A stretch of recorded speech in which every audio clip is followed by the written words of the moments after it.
کسی کا بھی پیسہ اس کے دل کی رضامندی کے بغیر لینا جائز نہیں ہے. معاملات میں یہ حدیث مین بنیادی حدیث ہے. کس کا بھی پیسہ لے رہے اس کا دل دکھڑا تو وہ پیسہ لینا جائز نہیں ہے. اب لو گھوڑے، اب لو جوڑے، اب لو جہیز بھر بھر کے سامان، اب کھاؤ جمائیگیوں کا کھانا، اب کھاؤ رسموں کی کھانے، سب کھاؤ دبا کے. معاملات بڑے اہم ہیں. ایک لقمہ اگر پیٹ میں چلا جاتا ہے 40 دن تک اللہ اس کی دعا قبول نہیں کرتے. اس کی تمام عبادات کا ثواب اس سے اٹھا لیا جاتا. مثال کے طور پہ میں نے کسی کا 100 روپے چوری کر لیے، اب میں 40 دن تک جو نمازیں پڑھوں گا اس کا ثواب نہیں ملیں گا، اس کی برکتیں مجھ کو نہیں ملیں گی. وہ 40 دن کی نماز کا صرف فرض ادا ہو جائے گا، اس کی جو روحانیت ہے، عبادات کے جو کمالات ہیں، اس سے میں محروم رہوں گا. اس لیے ایسے تو بہت سے مسلمان ہیں جو روزے میں سحرن سے پہلے مول صاحب میں کھجور کھا لیا تھا، میرا روزہ ہوا کہ نہیں ہوا. ایسا کوئی مسلمان نہیں ہے کہ مول صاحب میں گھر بناتے بناتے تھوڑا 2 گز جو ہے سو بازوک والے کے اس پہ لے لیا. میں ایک زمین خریدنے گیا تھا، ایک صاحب 70 گز کی خریدا، انہوں بھی 70 گز کی خریدے. میں بولا بھائی میں کم نہ کو زیادہ نہ کو، میری جتنی ہے اتنی دو. سب ہو گیا، پیپر ہو گیا، پیمنٹ ہو گیا. اب پڑوسی آ کے بول رہا ہے کہ مول صاحب وہ آپ ایسا نہیں ایسا ماپو، اور اس طرح ماپ کے 1 گز 2 گز میری لینا چاہ رہا تھا. ایسا چل رہا ہمارے پاس، عام ہے یہ. ایسا کھا کے جو آگے بڑھتا نا انہیں سوائے کینسر کے کوئی دوسری بیماری سے نہیں مرتا ہوں. یاد رکھ لیجئے بھائی، جس طرح ہم روزے کے بارے میں فکر مند ہے کہ میرا روزہ سحری سے پہلے نہیں کھولنا، ایسے ہی ایک ایک پیسے کے بارے میں فکر مند رہوں کہ میرے جیب میں کسی کا پیسہ نہیں جانا. حضور علیہ السلام نے فرمایا 1 گز زمین کسی نے غصب کر لی، 70 گز زمین میں اندر دھسا دیں گے اس کو. جس نے کسی کی 1 گز زمین، کسی انسان کی 1 گز زمین قبضہ کر لی. حکومت کی قبضہ کرنے کا الگ مسئلہ ہے، کسی انسان کے قبضہ کرنے کا الگ مسئلہ ہے. اس لیے معاملات والا دین سیکھیے. آپ فجر میں کتاب پڑھتے، عصر میں کتاب پڑھتے، کوئی کتاب آپ اب تک پڑھے جس میں یہ بتایا گیا کون سا پیسہ جائز ہے کون سا پیسہ ناجائز ہے؟ کیونکہ ہمارا سماج یہ اعلان کر دیا دین نام ہے 5 نمازاں پڑھنا، روزے رکھنا، حج کرنا، اس کا نام دین ہے. پیسے کے معاملے میں ہم فرعون ہے، یہودی ہے، عیسائی ہے. جیسا بولے ویسا پیسہ کما سکتے ہیں، جیسا بولے ویسا پیسہ خرچ کر سکتے ہیں. اس لیے آج یہ ذہن بنا کر جائیے، جیسے ہم نماز میں اللہ رسول کے احکام کے پابند ہیں، معاملات میں، فائنانس میں، انکم میں، کسی کو پیسہ دینے میں بھی ہم اللہ رسول کے احکام کے پابند ہیں. ایک صاحب آئے، آ کے بولے یا رسول اللہ بچہ میری بہت خدمت کرتا، میرا ارادہ ہے میرے یہ بیٹے کو ایک باغ دے دینا، میرے کو بہت اچھا رکھا انہیں. تو حضور بولے تمہارے کتنے بچے ہیں؟ بولے میرے کو 2 بچے ہیں. تو بولے وہ بچے کو بھی ایسی باغ دے رہے کیا؟ بولے نہیں اس کو نہیں دے رہا ہوں. تو حضور بولے جس نے اپنے بچوں میں پیسے تقسیم کرنے میں ناجائز طور پہ کسی بچے کو پیسہ دے دیا، وہ پیسہ نہیں دے رہا، جہنم کا انگارہ دے رہا. بچوں میں پیسے کے تقسیم کرنے میں انصاف نہیں کرنے والا باپ بیٹے کو پیسے نہیں دے رہا، جہنم کا انگارہ دے رہا. ایسا کوئی مسئلہ کوئی والد آگے کسی مول صاحب سے پوچھے، مول صاحب میں بچوں کو ایسا دے رہا ہوں ایسا کر رہا ہوں، بول کے نہیں پوچھتے صاحب. کئی کو بولتے دین ہمارا 2 رکعت کی نماز کے ارد گرد گھوم رہا ہے. اس سے پہلے بھی میں نے یہ مسئلہ آپ کے سامنے بتایا. 3 لوگ بیٹھے ہو، 4 وہاں پہ بسکٹ رکھے ہیں، ایک ایک بسکٹ کھا لیے سب جن، 4تھا بسکٹ تینوں میں سے کوئی بھی نہیں اٹھا سکتے. یا تو وہ ایک بسکٹ کے 3 ٹکڑے کرنا، یا پھر 2 لوگوں سے اجازت لے کے کوئی آدمی وہ ایک بسکٹ کھا سکتا ہے. اتنا حساس ہے معاملہ دین کا. لوگ کیا کرتے ہیں 100 چوہے کھا کے حج کو جا کے آتے ہیں، بلی حج کو گئی بولتے چوہے کھا کے. ویسا ہے مسئلہ. عمرہ کر کے داڑھی رکھ کے سدھر گئے، سمجھتے کیا؟ ویسا نہیں ہے مسئلہ. سنو آپ مسئلہ، میں یہ صاحب کے 1 کروڑ روپے ڈبا دیا، اس کے بعد 10 حج کر کے آیا تو بھی وہ 1 کروڑ کا گناہ صاف ہونے والا نہیں ہے. میں جب تک ان کو 1 کروڑ نہیں دیا یا میں جا کے ان سے جب تک معافی مانگ کے ان سے اپنا مسئلہ صاف نہیں کر لیا، وہ میرا حج بھی لٹکا ہوا ہے، میری پوری عبادتیں لٹکی ہوئی ہے۔ اللہ اپنا معاملہ محبت میں کیسا بھی معاف کر دیتے انہوں۔ میں کسی انسان کو جلا کے گیا، جب تک وہ انسان نہیں معاف کریں گا اللہ میرے کو جنت میں نہیں ڈالیں گے۔ اس لیے معاملات بڑے نازک ہیں، ایک آدھ نماز ادھر ادھر ہو گئی انہوں معاف کر دیتے۔ معاملات کا تعلق انسانوں سے ہے، جس کا پیسہ ڈبایا، جس کی میراث ڈبایا، جس کا مال ڈبایا، اس شخص سے معافی مانگنا یا اس کو پیسے دے دینا۔ اس لیے معاملات کے سلسلے میں فکر کریے۔ ایک صاحب نبی رحمت صلی اللہ علیہ وسلم کے زمانے میں کیا کرے، 10 دینار دیے، تھوڑے دیر کے بعد ان سے 11 دینار لیے۔ حضور بولے یہ کیا کرے؟ تو بولے یا رسول اللہ اس طریقے سے ہم سودا کرتے ہیں۔ حضور نے کہا یہ سود ہے۔ ابھی مارکیٹ میں ایک آفر چل رہا، آپ کیا کرو، کمپنی کو 100 روپے دے دو، 4 دن کے بعد 1000 روپے دے دو، 1 مہینے کے بعد 5,000 دے دو۔ اس طرح 1 سال تک کمپنی اماؤنٹ آپ کا جمع کر رہی ہے۔ 1 سال کے بعد کمپنی 2 تولے سونا دے رہی، 1.5 تولا سونا دے رہی ہے۔ ایسا بے شمار لوگ اس سسٹم سے بھی جڑ گئے۔ تو یاد رکھ لیجئے، جیسے نماز ہم اپنے سے نہیں پڑھ سکتے ہیں، جیسا مول صاحب بتائے بچپنے میں ویسے ہی نماز پڑھ رہے ہیں، معاملہ کر رہے، کوئی پیسے کا لین دین کر رہے، اس میں بھی ہم اپنے سے نہیں کر سکتے ہیں۔ شریعت کی رہبری موجود ہے، شریعت نے اجازت دی ہے تو وہ معاملہ کر سکتے ہیں، شریعت نے اجازت نہیں دی ہے تو نہیں کر سکتے ہیں۔ میں اس کو آپ ایک مثال سے سمجھیے۔ میں نے کسی کا گھر کرائے پہ لیا، یا میں کسی کا گھر خریدنے کے لیے بیانہ دیا، 5 لاکھ بیانہ دے دیا، 15 دن کے بعد میرے کو گھر نہیں خریدنا ہے بول کے فیصلہ لیا۔ اب مارکیٹ کیا کرتی بولیا؟ بولو جی بھائی کیا کرتے؟ ڈبا دیتے۔ اب یہ مسئلہ پوچھنا نہیں پوچھنا، کسی دارالفتہ میں معلوم کرنا نہیں کرنا، عام بلوا ہے یہ، عموم میں بلوا ہے یہ، عام چل رہا مارکیٹ میں۔ کرایہ دار کرائے کو گھر کو 2 مہینے کا ایڈوانس دیے، اترتے بولے نہیں اترے۔ اب یہ 2 مہینے کا جو ایڈوانس لیے انہوں نہیں اترے تو دینا نہیں دینا، معلوم کرنا نا۔ اب مسئلہ یہ ہے، مکان کے لیے 5 لاکھ بیانہ دیے، ان کا بیانہ لینے کے بعد کوئی دوسرا گاہک آیا تھا، آپ نے وہ گاہک کو نہیں دیے، ان سے بات ہو گئی بول کے۔ اگر ایسا کوئی نقصان ہوا تو پھر یہ بیانے میں سے کاٹ سکتے ہیں، لیکن نقصان ہی نہیں ہوا۔ انہوں آ کے خرید کے گئے بعد آپ کے مکان کو خریدنے کے لیے کوئی دوسرا آیا ہی نہیں، ایسی صورت میں سے بیانے سے کاٹنا نہیں ہے۔ لیکن اگر کوئی گاہک آیا تھا، 50 لاکھ میں آپ بیچے، 5 لاکھ ایڈوانس لیے، دوسرا گاہک بھی 50 لاکھ کا آیا یا 52 لاکھ کا آیا، آپ بیچ دیے بول کے وہ ریٹرن سودا ان سے واپس کر دیے، ایسی صورت میں بیانے میں کچھ نقصان ہوا تو کمی کر سکتے ہیں، لیکن نقصان ہی نہیں ہوا، آپ 50 میں بیچے، 1 ہفتے کے بعد پھر وہ 50 میں ہی چلے گیا تو جتنا لیے اتنا واپس کر دینا۔ آپ سودا کرے تھے 50 میں، انہوں کینسل کر رہے، اب پھر اگر 50 میں ہی وہ مکان چلے گیا تو بیانہ ریٹرن کر دینا۔ 50 میں نہیں گیا، 49 میں گیا تو یہ 1 لاکھ کا آپ کا نقصان ہوا، ان سے 1 لاکھ آپ لے سکتے ہیں۔ مسئلے تو ممبر پہ بتانے کے نہیں ہوتے، وہ تو نیچے بیٹھ کے درس میں بتانے کے ہیں، لیکن پھر بھی جمعہ میں ایک موقع تھا نزاکت کا، میں نے بتا دیا۔ تو معاملات میں اتنی سنجیدگی ہے، اس کا اندازہ کریے۔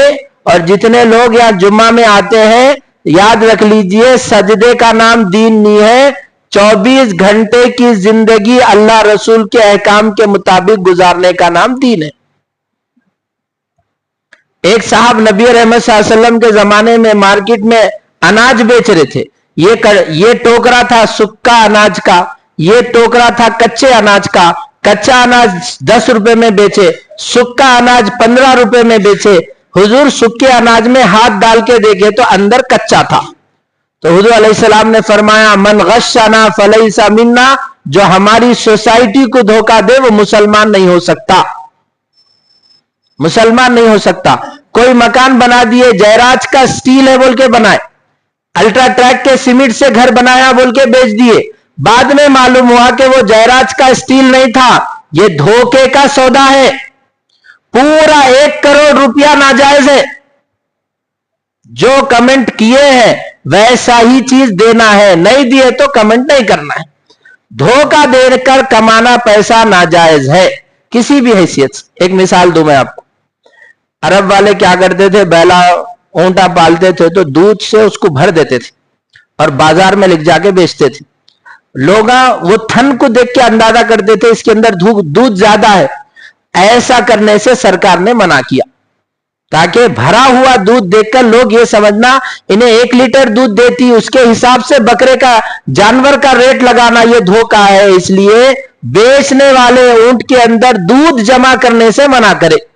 ایسے بے شمار مثالیں ہیں معاملات کے, لیکن مسئلہ یہ ہے کون مسلمان ہے صاحب معاملات کا دین سمجھنے والا.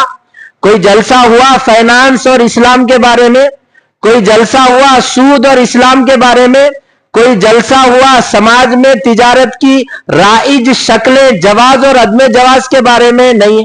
جو آ رہا ڈالو گڑھے میں دیکھ لیں گے خبر کے گڑھے میں, جو آ رہا جیسا آ رہا ویسا ڈالتے جاؤ, جواب دیکھ لیے خبر کے گڑھے میں دیکھ لیے کیا ہونے والا ہے. بہرحال دین کا یہ تیسرا شعبہ ہے جس کو فائنانس اور معاملات کہتے ہیں. اس میں اسلامی ہدایات موجود ہے. میں آپ کو ایک مثال سمجھاؤں. میں داماد ہوں کسی کے گھر, میں بمبئی گیا تو وہاں میرے کوئی سسرالو رشتہ دار ہیں, تو میں ان کو فون کر کے میں آیا بناؤ کھانا بھی نہیں بول سکتا ہوں, نہیں بول سکتا ہوں. کیا ہے امی جان میں جو سے بمبئی آیا, اگر سہولت ہے تو بولیے میں آپ کے گھر آتا ہوں. یہ جملہ ہے یہ, نہیں میں آ رہا ہوں پکانا ڈالنا بولتا ہوں, یہ بھیک ہے, یہ پریشر سے بھیک ہے لیکن بھیک ہے. کہیں بھی اپنے جتنے بھی سسرالو رشتے دار ہیں کسی کے بھی پاس جا رہے تو ڈھاک سے دادا گیری سے جا کے وہاں کھا کے آنا یہ غنڈا گردی ہے. وہی چیز عزت سے سماجت سے منت سے میں وہاں آیا بمبئی میں ہوٹل میں ٹھہرنے کا ارادہ تھا, آپ سے مل لیا ویسا ہوتا, آپ لوگ اجازت دیے تو گھر کو آتا ہوں. یہ جائز کھانا ہے, ورنہ اگر بغیر بولے کتے جیسا گھس کے کھا کے آ گئے وہ حرام کا کھانا ہے. پورا جہاں تک جا سکتے آپ جائیے آپ سسرال میں, جو چیز بھی لینے دینے کا ڈھاک ڈال کے جو طریقہ ہے نا سامنے والے پر پریشر ڈال کے کوئی چیز لینا وہ عدم جواز کی شکل ہے. بہرحال یہ دین کا تیسرا شعبہ ہے جس کو معاملات کہتے ہیں, پیسے کا لین دین کہتے ہیں. ہزاروں احادیث ہیں, سب وہ آیات ہیں معاملات کو سمجھانے کے لیے.